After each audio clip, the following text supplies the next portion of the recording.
we penalize women who get angry because we think of anger as masculine. It confirms our masculine ideals, but it transgresses and it confounds our feminine ideals. So feminine people, it's not even just women, right? It's people who have feminine attributes have a certain relationship to anger that is probably more damaging than not because of its social construction. So I thought, all right, we have all of these issues. Anger is such a powerful political force. So why do we deny it as a political force to more than half the population? Why don't you tell us a little about yourself and how you got to where you are today? Sure. I am a writer and started off as a writer and then went into media as an editor and then on the business side of the world. And then actually moved into strategic planning, market development, and had a sort of corporate existence in data, tech, and media. And then in 2010, 2011, started writing full-time again about issues related to social justice and particularly the role that gender plays in culture. So all aspects of culture, whether that's religion, media, finance, education, just what does it mean to live in a world, which we do, that is defined by these notions of binary gender. How did you become interested in social justice and these areas in the first place? Well, actually, I think that probably it was just an acute sense of double standards that hit me as an adolescent. I think that if you grow up in a country that's nominally proud of its meritocracy and you believe that, which many people do, meaning that essentially people are equal and that they are rewarded for doing the work that they do as individuals fairly and equally. But I think that no matter where you look, whether it's socially or politically or educationally, there are very clear inequalities and double standards. Socially, the double standards for girls and boys start really young, and they're not really visible to us. So if you think of something that's invisible to us, children are allowed to travel much farther away from their parents than girl children are. That's not something that we know as children. It's not something that we think about. But 10 years later, when we become adolescents, that idea of greater risk for boys, greater limits for girls becomes very socially powerful.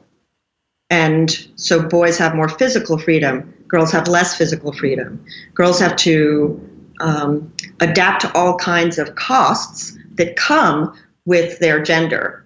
And I think that for a lot of adolescent girls, that's jarring because they're told they're equal, and all of a sudden they're not really quite equal.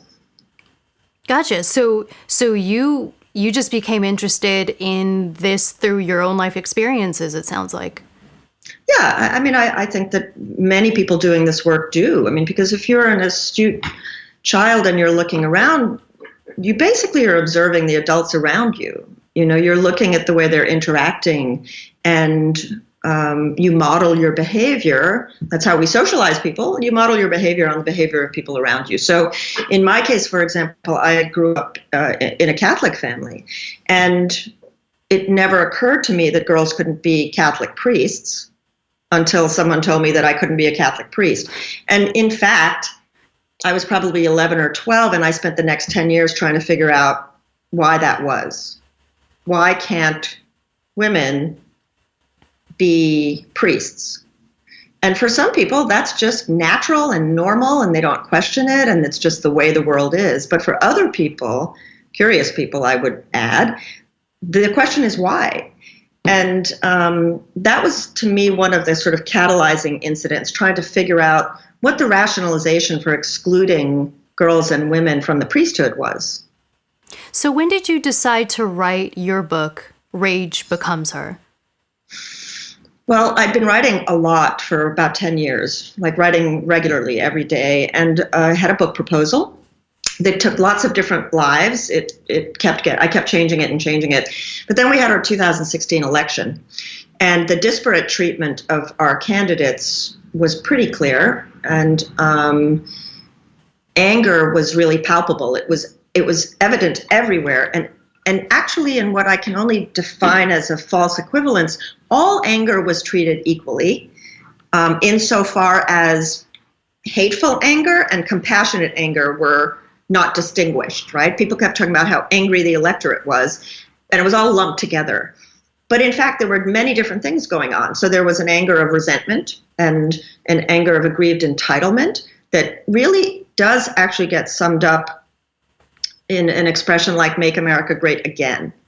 Right? For large parts of the population, America was not great in that time that's being hearkened back to. That is a backward-looking anger, right? It's like it was once great, and we have a resentment over the fact that it's no longer great, and we want to reinstitute that.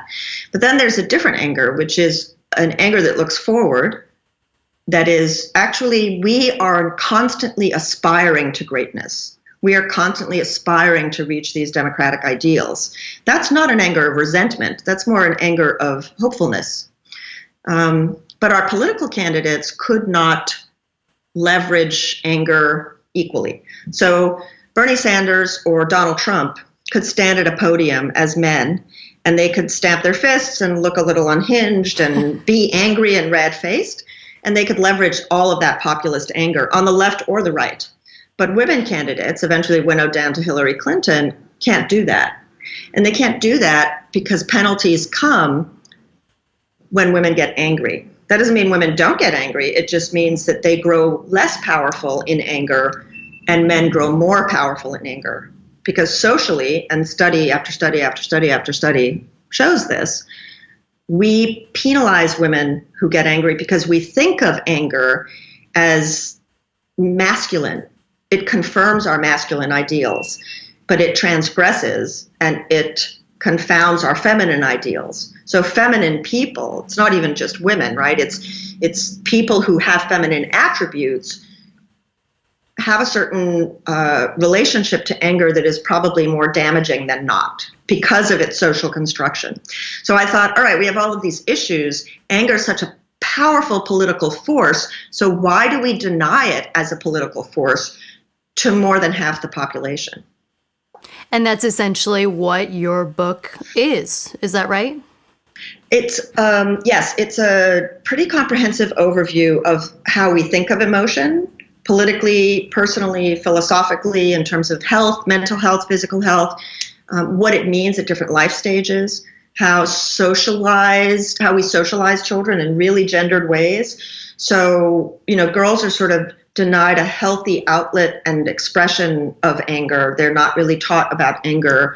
Their assertiveness or their aggressiveness and their anger all get knotted up together and dismissed. But boys, on the other hand, they get to think of anger and aggression as markers of masculinity, but they are really punished often for showing other emotions that people think of as feminizing and therefore weakening. They're considered not manly enough if they are sad or fearful or show compassion or empathy. And if they show what are thought of as feminine attributes, characteristics, or behaviors, they're also very likely to be shamed homophobically. Really, it starts so early in childhood. And so this division of emotional life into these buckets of masculine and feminine is really bad for everyone. In what ways do you think it's socially acceptable for men to express anger and aggression that it's not for women? Well, first of all, I would add that it's really intersectional, right? So it's not all men in the same way. So an example of the way power accrues to men is that studies show that if a male lawyer, for example, uses anger in a closing argument, jurors think he's more credible, more convincing, and in fact should be paid more. If a woman makes the exact same argument for the exact same reasons in the exact same way, she's distrusted, thought less credible, and actually should be paid less. That's how people evaluate the difference, purely the difference being that one's a man and one's a woman. In an executive corporate environment, a CEO who's a man who uses anger is thought of as a better leader. A CEO who's a woman who displays and uses anger is less likely to be thought of as a competent leader. And so those kinds of disparate treatments, we see them over and over and over again, both in politics or professional life, and also in personal life. And so we know that there are penalties that come to women when they act in these ways, and privileges that come to men. So the question is, what do we do with that? How do we manage that? And I think that we manage it first and foremost by acknowledging it, just by saying, okay, that's a double standard, and what does that double standard mean? Well, where does this come from, do you think? Well, I think it's sort of baked into our culture. Everything about our culture has these characteristics. I think people tend to think of gender in terms of personal attributes and behavior or presentation, and they sometimes conflate it with sex and sexuality. But in fact, our systems are gendered. Our labor is gendered. So entire categories of work are thought of as men's work and other categories as women's work. Entire categories of words are associated with masculine attributes versus feminine attributes. So if you think of the word protection, we associate protecting with protectors, with men and bravery and courage and brute physical strength. But in fact, women are protecting all the time. They protect us from food toxicity when they're cooking. They protect us from environmental toxicity. They protect us from physical harms throughout our entire childhoods. But we don't think of them as protectors. We think of them as nurturers, because nurturing is the feminine word that we use. And so the superstructure of gender as an organizing principle underlies everything about how we're socially organized. So I don't think there's like a simple starting point, because it infuses the way we think, the way we use language, the way we distribute roles and responsibilities. You talk about the mama bear, because in talking about the protector, the archetype of the mama bear, that is a protector. But I know you have some thoughts on that. Well, I mean, it's interesting, right? Because there are real distinctions that when we talk about who gets to be angry and when, I actually didn't finish this thought, because men can be angry and they can gain power, but in different ways. So in the United States, an angry black man isn't considered necessarily powerful in a political sense, right? He doesn't have the history in our culture of being considered a civic actor. Instead, an angry black man is considered criminal or threatening. And so you can see the difference, for example, in a president like the one we have now who can show his anger versus President Obama. I mean, it became a running joke because there was an entire anger translator skit, right, that made fun of the fact that Obama couldn't explicitly show his anger as a black man. Because it may be too much for some people in the country, but in both cases, whether it's political civic power or threatening criminalized power, it is power, right? For women, that doesn't happen. Women don't gain power except when they confirm the gender roles that we prefer them to have. And the number one confirmation is as a mother. So we can be mama bears. We can be angry as mothers on behalf of others, but if we're angry because of motherhood, if we're angry because of the costs of caring in society that go unpaid or are invisible, that isn't so great, because actually what we're saying is that gender role is problematic for us for the following reasons. But you can see it in a lot of political movements in the U.S. So the temperance movement was mothers. The Mothers Against Drunk Drivers, mothers. The Children's Defense Fund, framed in terms of motherhood. Mothers for Sane Gun Reform. It's as though we have to check off that box. Yes, we understand that our primary role is to do this job, and then you'll let us do other things.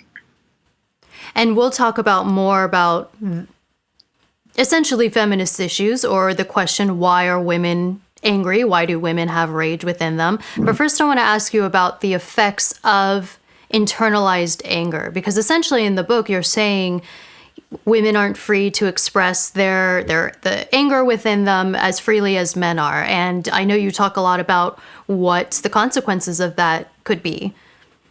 Right. So there are many consequences. So physically, and this is true of men and women, but girls and women are more likely to be socialized to keep their anger quiet and ruminate, to think about it instead of talk about it.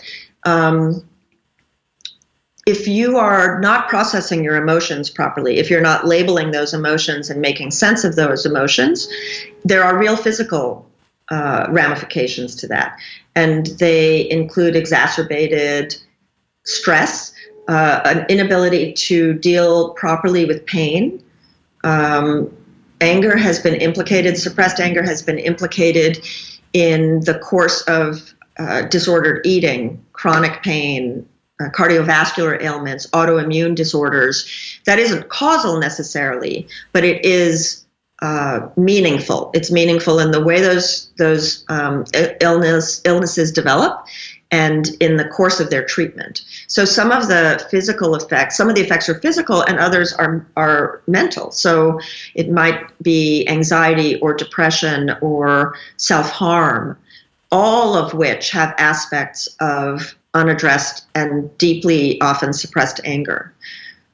That's the sort of physical and mental issue. Socially, the question that I really ask in the book is, what does it mean to a society to deny entire groups of people on the basis of their identity the right to defend themselves, the right to say, this is what's important to me, and the society should be held accountable for understanding that? Because that's really what anger is, right? It's a way of actually raising your hand and saying there's something not right with the world. Something is going on here. It's a threat or a risk or is hurting me or causing an indignity.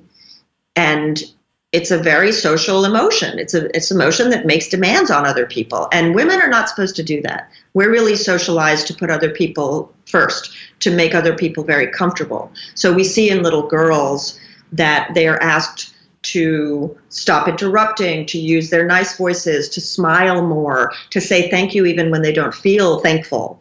And those are double standards, right? Because actually there's a pretty powerful strain of thought that is prevalent in the United States, which is that girls can regulate themselves better and that boys can't. But in fact, that's not accurate, and it doesn't happen in many other cultures. So if we believe that boys will be boys and can't control themselves, it becomes self-fulfilling, and we hold girls to stricter standards of self-regulation. Are there biological differences between the sexes that make anger and aggression more prevalent in men than in women naturally? So this is interesting. Women report more anger, feeling anger more, having anger for more sustained periods of time, and for more intent, and having it more intensely. So it's actually a myth that men are angry more or are the angrier sex. That's not accurate according to many, many studies. And anger is an emotion, and all humans have it. That's different from aggression, right? Aggression is a behavior. People act in aggressive ways. Now, very often you'll hear someone say, well, boys are just more aggressive because they have a lot of testosterone. Right. You talk about the testosterone in males and females. Yeah, this is so amazing because boys and girls, men, everyone has testosterone. But a lot of people think testosterone causes these behaviors and that it's a unidirectional relationship. There's testosterone, there's more testosterone, and that's going to cause aggression. It doesn't cause anger, right? Testosterone doesn't make people angry. But in fact, there are so many really interesting studies that tell a different story of hormonal changes. And so if a person acts physically in an expansive, powerful way, if they act in a domineering way, if they also maybe demean or humiliate someone else, their testosterone levels go up. So it's the actual behavior that also changes production of this hormone.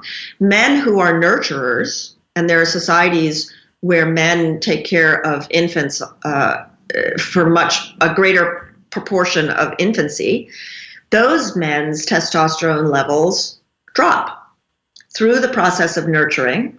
They have a different hormonal mix.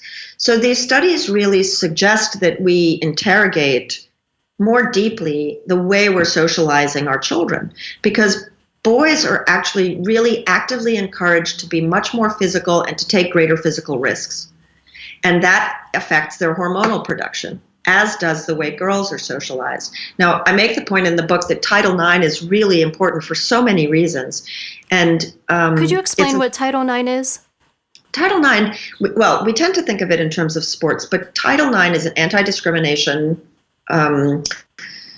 law that essentially says that people cannot be discriminated against on the basis of their sex. In this case, we're talking about sports, for example. And so when Title IX happened, the primary public recognition of it was that schools had to support girls in sports. And all of a sudden that meant that girls teams were invested in, and they could join teams, and that their sports participation in the culture would be important and would be invested in. Now, it has a lot more to do, it has to do with many other things besides sports, but sports in particular are important in this way because, in fact, when people do sports, they're using their bodies in totally different ways. They're using their bodies to build strength, and they're using their bodies in ways that are very aggressive but socially sanctioned. And so and the also, ability, yes. In theory, girls could generate more testosterone. And absolutely. Yes, and so the behaviors are tied to hormonal production in ways that are reciprocal, right? It's not just that there are hormones and then people behave a certain way. It's that there are hormones and behavior and that they mutually reinforce each other constantly. And so the question a lot of these researchers ask is, what if we didn't socialize girls to be as risk averse or boys to be as big risk takers? Because the standard of risk for boys really puts them in a lot of danger. And so I don't want to suggest that the masculine standard for risk is the standard we should be measured against, because in fact, it ends up that a lot of boys do really dangerous and stupid things because they're trying to adhere to this standard. Do you think, let's say, females and males were raised the same, or at least encouraged to have the same level of physical activity and all the things that we're talking about that could generate, say, more testosterone in females? Do you think it would still be the same level as males? The same level of? If testosterone makes it more natural to show aggression or have aggressive tendencies, with males having that within them, you say because they're more encouraged to take more risk and do activities that would generate that more? I mean, I think it's interesting, right? Because even the way we define aggression is calibrated to the way men display it. We don't think, for example, of girls' and women's relational aggression in the same way. Girls and women are very aggressive. They're just aggressive in ways that aren't typically standard, and we think of typically standard as the way men act. Do you see what I'm saying? Like passive aggressiveness? Well, passive, yeah. I mean, relational aggression is central to understanding a way in which girls and women are forced to work around the prohibitions on more blunt force aggression. So, you know, people kind of make jokes about mean girls, but in fact, those dynamics are aggressive dynamics. They have to do with status and hierarchies and policing people's behavior in pretty much the same way that boys and men do physically. So the aggression that girls and women have has to find a way out. You cannot live with the anger. You cannot live with the aggression. It will. I think I say in the book that it's like water. You don't. Ignoring it doesn't actually make it go away. It finds its way. And so one of the points of the book is to also challenge the idea that the way we define normal and human and standard should just be the way we think of men. So I use the example of anger management. If you Google anger management, you get a whole lot of images of angry white men screaming at each other and breaking things. Right? And so I think that anger management is problematic for many reasons, but that's the number one reason. And it is that we're all managing our anger all the time, not that way. Most women are not breaking things and screaming at each other, and they're not screaming into computers. They're managing their anger too, or they're mismanaging their anger. By the time someone has an explosive anger episode, they've already been mismanaging their anger for a long time. Doesn't matter what their gender or gender identity is. That explosive episode is the culmination of anger. It's not actually just an anger incident, right? And so we need to appreciate the broad diversity of anger expression. And anger expression can and should include rumination, chronic pain, all kinds of things we don't typically associate with anger. So while we're talking still about the effects of internalized anger, I did want to talk a little more specifically about the rise in anxiety and depression in girls today. To be honest, I don't know if it's rising in adult women of like non-millennial and younger generations, but I do know that in millennials and younger generations, it is on the rise. I know suicide's on the rise. I'm wondering if you can speak to that. Well, I mean, I think there's a lot going on with this issue of what's on the rise. I do think there is so much distress in our society. People are worried, they're stressed, they're anxious, they're depressed. But I also think there's greater social receptivity to discussing those issues and to openly sharing those feelings. I mean, a huge issue in our society is that men and boys are not free to express those feelings. They are not free to express vulnerability or fear or mental distress. And so what we have as a result are really high rates of suicide in boys and men or violence against other people. But in fact, the fastest growing demographic, percentage-wise, of people committing suicide is teenage girls. And that should trouble everyone. The overall numbers of suicide should definitely trouble people. But looking at what those levers are, looking at why it might be that certain parts of our community are suffering in these ways, it's important. It's important to understand the differences. You talk a little about social media and females in social media, and I don't know if this is kind of going off on another topic, but I thought it was really interesting, your thoughts on teenage girls, youth, on social media, because it is mostly females that are, throwing themselves on social media.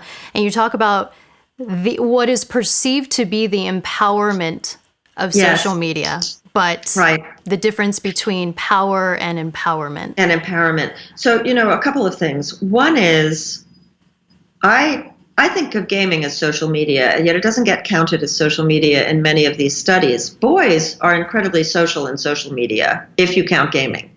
Boys use games to build friend networks and to make relationships. And we tend to think instead of social media as Facebook and Instagram and Pinterest and Twitter. The world of gaming is somehow in its own bubble because of the language and linguistics around these things. But in fact, I think that it's not necessarily accurate to say that girls are more engaged in social media. I just think girls are more engaged in the media we call social media. But a lot of the fear around social media for adults has always been sexualization. And it's a legitimate fear if you make the distinction between sexualization and sexuality, because girls are punished for both equally. Those are confused. Sexualizing yourself, self-sexualizing, isn't necessarily about your sexuality. You may have zero sexual feelings and sexually objectify yourself because that's how we reward girls in our society. So what I said in the book is that people tend to think that power is something boys and men want. that they're aggressive, competitive, and ambitious. But in fact, the drive for power doesn't have a sex-gender distinction. Girls and women also have the drive for power, but they have fewer avenues to get to power in the society. The surest avenue is sexual objectification. So people tend to panic about the sexual objectification of girls, their own self-objectification. But one of the most interesting insights that I found in this research was that girls aren't sexually objectifying themselves because the sexual objectification is their goal. They're doing it because of the glory that comes with the sexual objectification. They're doing it for power and influence. Namely, Instagram models. Clicks and likes and viral things. And so to me, the issue is we need to talk about how few paths to glory there are for girls and women.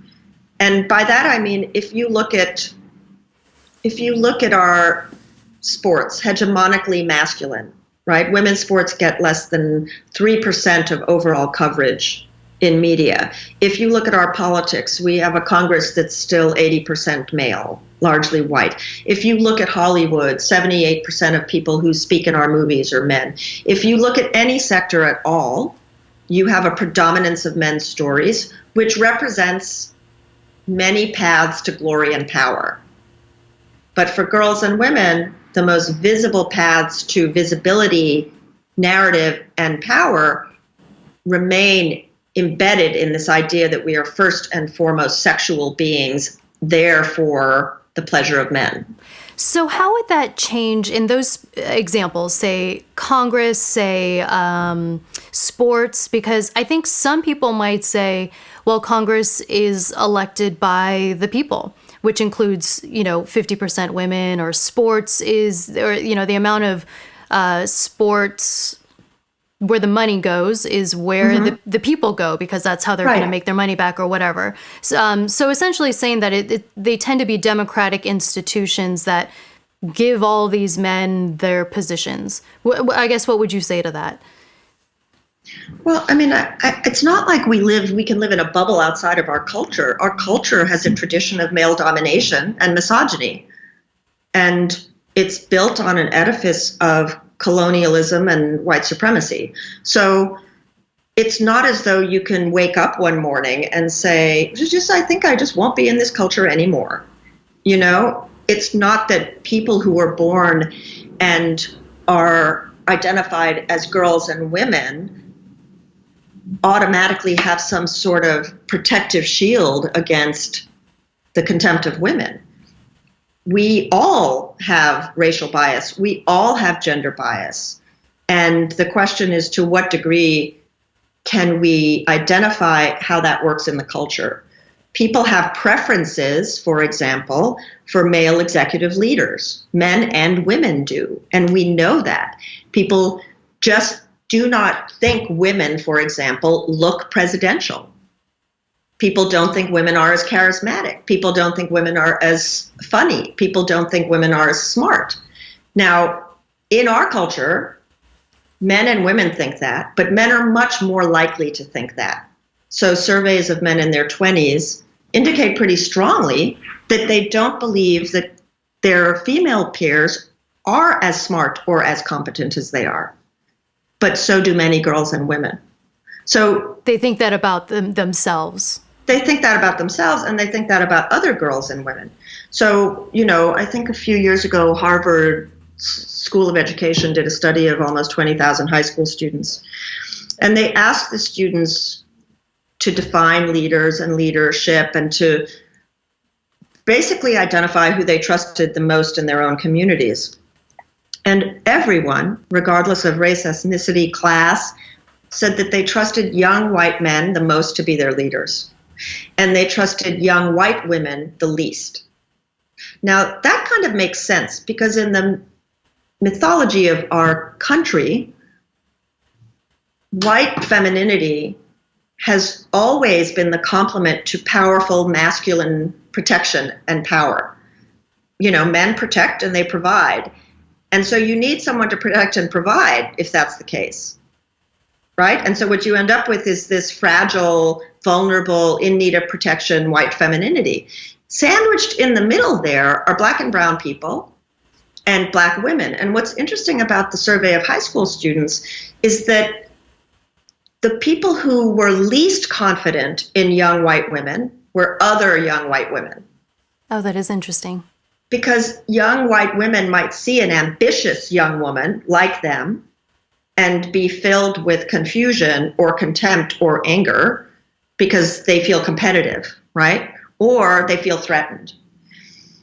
Young black women were also thought to be very trustworthy as leaders because they actually fall out of certain biases about what it means to be white or black and what it means to be male or female. So they actually, in this weird way, benefit from some of those biases because we see young black women as competent leaders.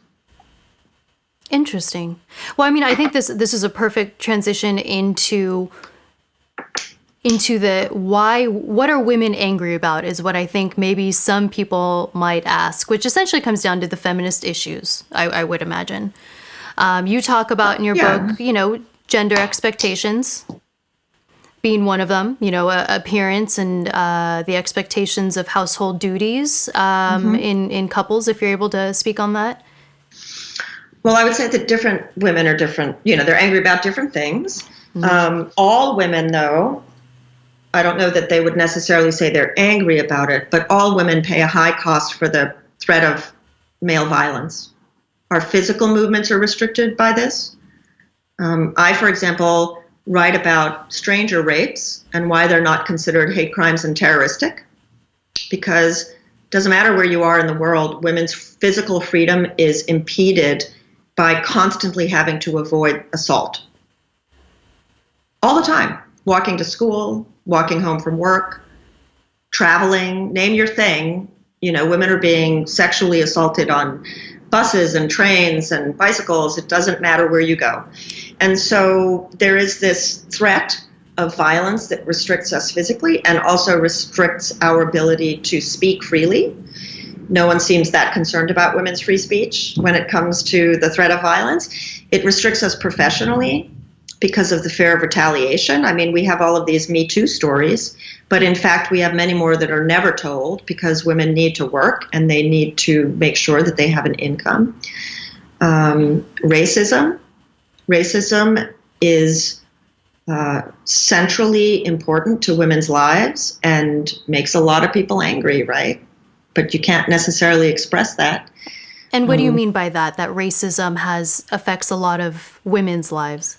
Well, I mean, I think if you look at, for example, the Black Lives Matters movement, it was started by 3 queer black women, and they were able to use a non-hierarchical organizing system to create a national and then a global movement to address institutionalized racism, to address what it means to have a system of mass incarceration. If you look at the forefront of virtually any social movement, environmental, climate change, pick your movement, you will find women who are actively engaged in challenging status quo power structures. And yet we don't think of those things as quote unquote women's issues.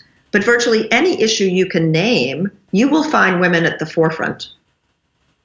Is that what you would call intersectionality? I actually don't know that much about intersectionality, to be honest.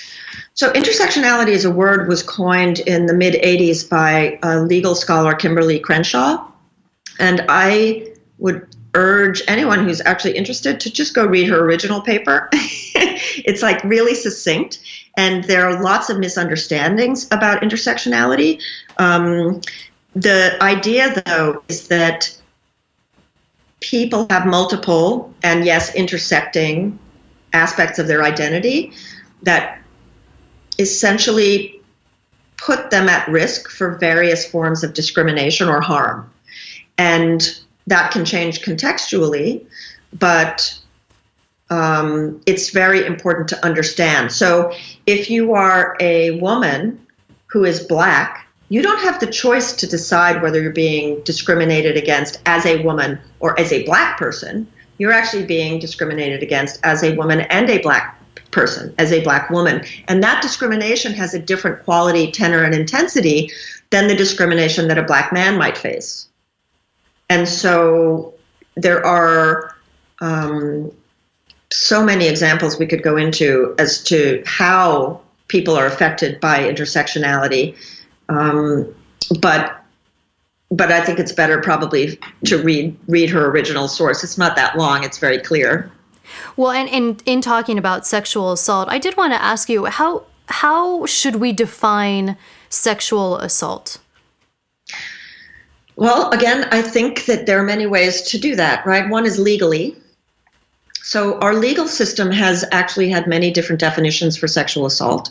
And our legal system has largely, for example, defined rape, not as a function as a violation of women or their rights, but as a function of property. And so rape was a crime, a property crime against a man. Someone had taken his woman. And that doesn't really have to do with the woman's human rights not to be violated, right? It wasn't until 2011 that the FBI changed the definition of rape so that it wasn't only vaginal penetration. So technically, according to the FBI's definition of rape, boys and men couldn't be raped before 2011. That's not very long ago, right? Right. In the United States, it was not illegal for a man to rape his wife until 1993. That was the last marital rape law. In the United States, black women technically couldn't be raped for a large section of our history because they were slaves. So what's interesting to me about sexual assault in the law is that it's often a reflection of what we think of citizenship. How do we define citizenship? Who has the right of the protection of the law? If you're a slave, you did not have the right of the protection of the law. If you were a white woman married to a man, you did not have the right to the protection of the law. And so the definition of sexual violence in the law as it changes is also a changing definition of how we perceive people as citizens. So what do you think on a more everyday basis? I mean, let's say someone says they're being they were sexually assaulted on a practical behavioral level. How do we define that? I think that people need to make a distinction between sexual harassment and sexual assault. Assault usually implies a physical exchange. So a woman standing on a bus, somebody sticks his hand into her skirt, that's a sexual assault. Sure. If she's walking down the street and a man propositions her in a very crude way, that would be sexual harassment. Does that make a distinction? Does that make absolutely. sense? So there's a physical element to it. Yes, Yeah. but again, I mean, I think that there are distinctions because I still believe, and this changes state by state by state, there are still states where, for example, marital rape is not considered a full rape or an assault in the United States.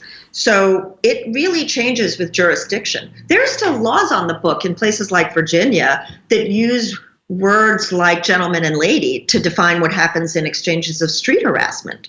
So it is really contextual. We can make no assumptions about these things. Wow.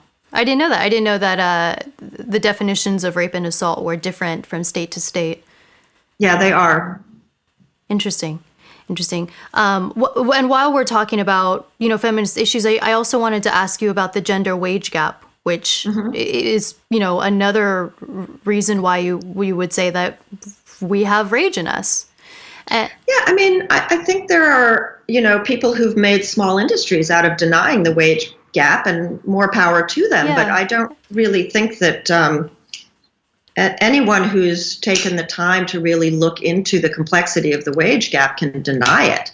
The wage gap isn't simply a matter of comparing apples to apples and saying, men and women doing the same job are paid differently, although that does happen. Very clearly, in case after case after case, we see that happen. But the wage gap also reflects the basic undervaluing of women's labor in any capacity. So the vast majority of jobs that are high-wage jobs are men's jobs. They're masculine jobs. And indeed, if women start doing those jobs, and if women become the majority of people doing that work, wages plummet, as does status. So there's the question of sex segregation of the labor force, which we have. So the top jobs for women in the country today are still the jobs that were the top jobs in 1963.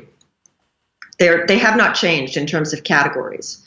And so there's sex segregation, there's apples to apples discrimination, and then there's also the motherhood penalty and the fatherhood bonus.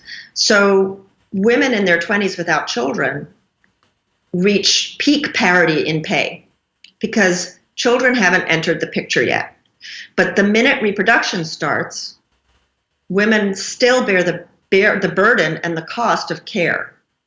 And they do that without societal help in the United States. So we're the only developed, quote unquote, developed nation to not provide paid parental leave, paid, either parent.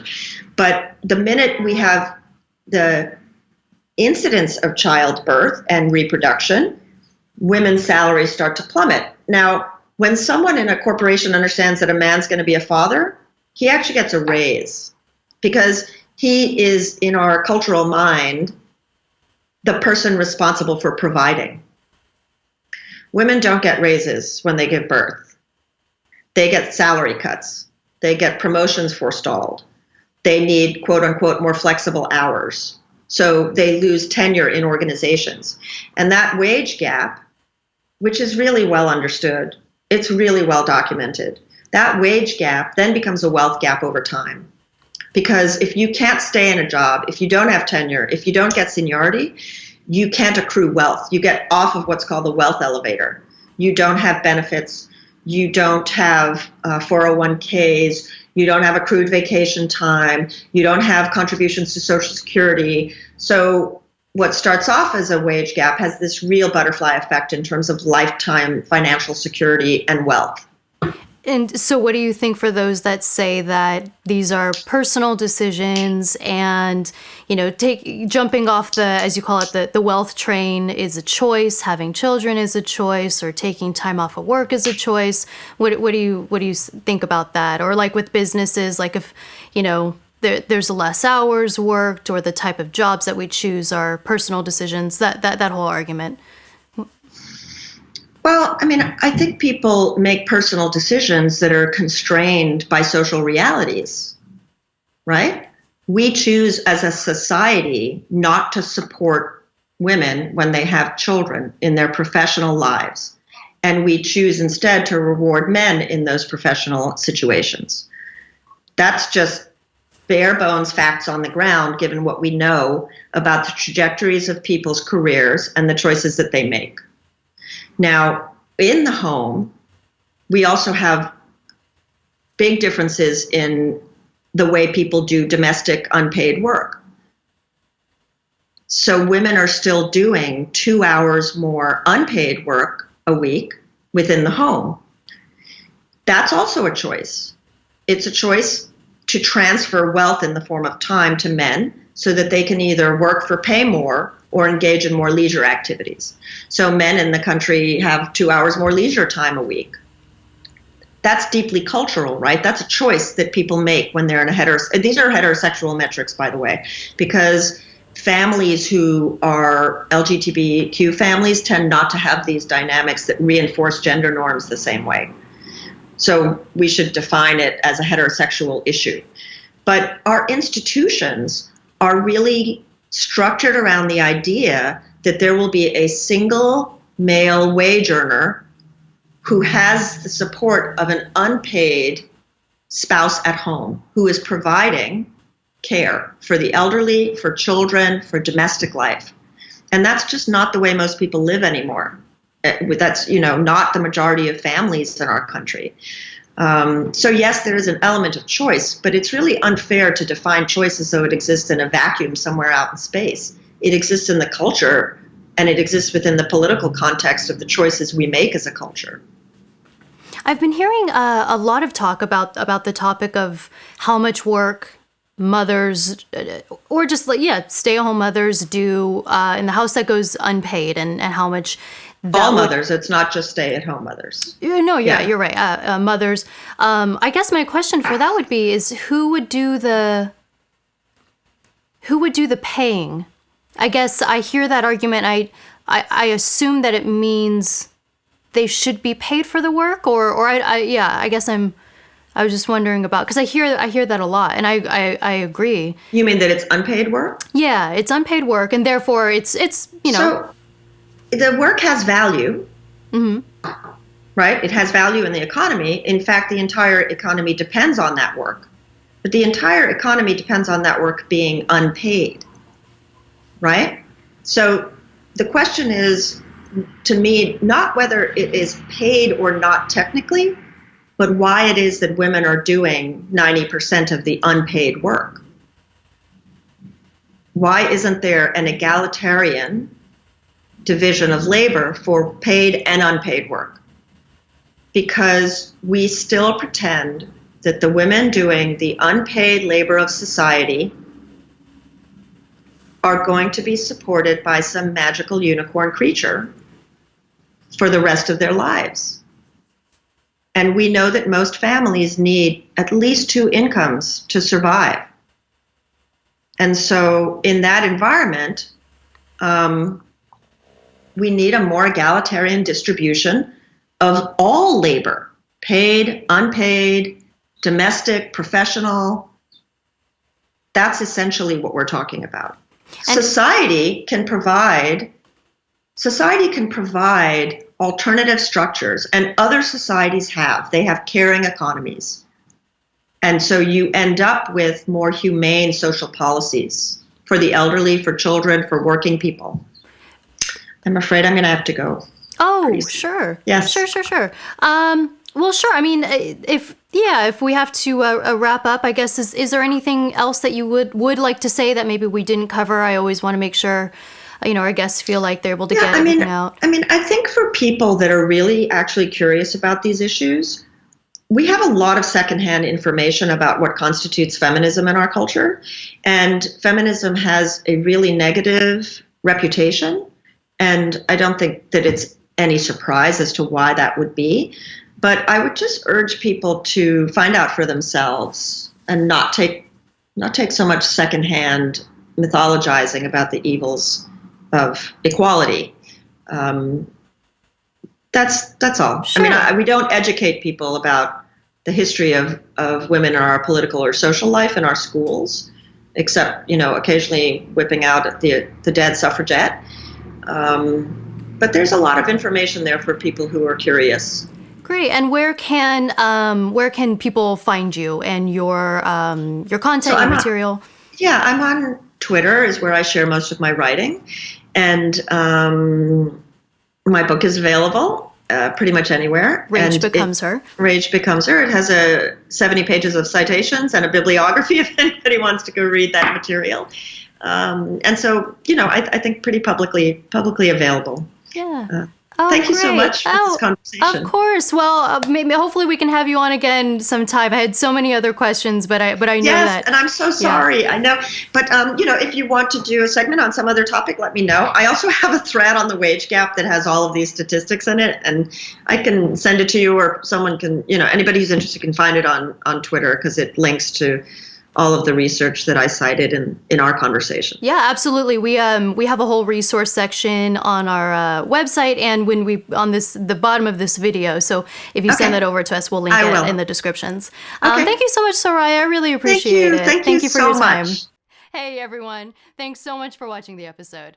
If you're interested in contributing to the conversation and supporting the show, there's 2 easy things you can do. 1, click subscribe, and 2, visit our Patreon page where you get exclusive access to the Exploring Minds community.